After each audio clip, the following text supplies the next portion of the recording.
ಇವಾಗ ನಮ್ಮ ಮನೆಯಿಂದ ಆಟೋ ಓಡಿಸ್ಕೊಂಡು ಇದು ನಮ್ಮೂರಿಂದ ನಾನೀಗ ಆಟೋದಲ್ಲಿ ಹೋಗ್ತಾ ಇದ್ದೀನಿ. ಬಾಬಾ ಬರ್ತೀಯಾ ಅಲ್ಲ ಮುಳ್ಳಯ್ಯನಗಿರಿಗೆ ಬರ್ತೀರಾ? ಆರಾಮಣ್ರಿ? ಆರಾಮ? ಏನ್ ಸಮಾಚಾರ? ಲಾಗ್ ಮಾಡ್ತಾ ಇದ್ದೀನಿ, ಸಪೋರ್ಟ್ ಮಾಡಿ. ಬರ್ಲಾ? ಹಾ ಆಯ್ತು. ಆರಾಮ? ನೀವು ಬಸವನಹಳ್ಳಿ ಕಾಲೇಜು, ಮತ್ತೆ ಇವರು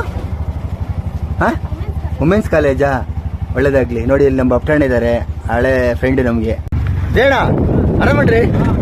ಸರಿ. ನೋಡಿ ನಮ್ಮೂರು ಹೇಗಿದೆ, ಆ ಕಡೆ ಈ ಕಡೆ ಕಾಫಿ ತೋಟ ಹೇಗಿದೆ ನಮ್ಮೂರು. ಮಕ್ಕಳನ್ನ ಮಾತಾಡ್ಸೋಣ, ಹೇಗಿದ್ದಾರೆ ಮಕ್ಕಳೇ? ಚೆನ್ನಾಗಿದ್ದೀರಾ? ಹಾಯ್. ಯಾವ ಸ್ಕೂಲ? ನನ್ ಗೊತ್ತಾ? ಚೆನ್ನಾಗಿದ್ದೀರಾ? ಯಾವ ಊರು? ಬಳ್ಳಾರಿನಾ? ನಾನು ನಿಮ್ಮೂರವರಿಗೆಲ್ಲ ಸಮಾಜ ಸೇವೆ ಎಲ್ಲ ಸಣ್ಣ ಪುಟ್ಟ ಮಾಡ್ತೀನಿ. ನನ್ ಗೊತ್ತಾ? ಯಾರು? ಥ್ಯಾಂಕ್ ಯು, ಬಾಯ್. ಪುನೀತ್ ಅಣ್ಣ ಅವ್ರದ್ದು ಬೋರ್ಡ್ ಮಾಡಿಸಿದ್ದಾರೆ ನೋಡಿ. ನಮಸ್ಕಾರ. ನಮ್ಮೂರಿಂದ ನಮ್ಮ ಅಜ್ಜಿಯರ ಊರಿಗೆ ಬಂದೆ ಈಗ, ಉಳವಾಗಿಲಿಗೆ. ನಮ್ಮ ಉಳವಾಗ್ಲು ನಾವೆಲ್ಲ ಜಾಸ್ತಿ ಬರ್ತಿದ್ವಿ. ಇವರು ಉಳವಾಗ್ಲು ಸ್ಕೂಲು. ನನ್ ಗೊತ್ತಾ? ಬಾಯ್.